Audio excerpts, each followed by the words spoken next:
Magandang buhay mga kaluto! Kumusta na po kayo? Sana po lahat ay nasa mabuting kalagayan. Ngayong araw, magsasaing po tayo ng galunggong. Ito po yung ating sangkap. Meron po tayong sibuyas, bawang, luya, at yung ating pamintang buo mga kaluto. Ang gagamitin po natin pampaalat ay onting asin mga kaluto.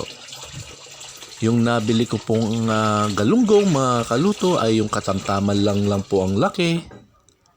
At sasapinan po natin ng dahon ng saging mga kaluto at siyang magiging dagdag aroma sa ating lulutuing sinaing na galunggong mga kaluto. Maglalagay lang din po tayo ng onting tubig, yung katamtaman lang para doon lang sa ating pagpapakulo at yung ating galunggong mga kaluto. At pagka natuyo na po yung ating galunggong mga kaluto, huling-huli po nating lalagyan ng mantika. At kapag ayos na po ang lahat ng sangkap, pwede na natin itong umpisan. Halikayo't, samahan nyo na po ako mga kaluto.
Luto na po yung ating sinaing na galunggong mga kaluto. Tayo sasandok na ng ating uulamin. At bago po tayo kumain, tayo magdasal muna mga kaluto. Salamat Ama sa pagkain ito. Linisin mo upang siya maging kalakasan ko.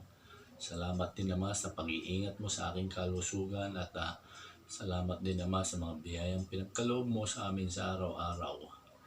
In Jesus' name we pray. Amen. Mantayon, kakabsat!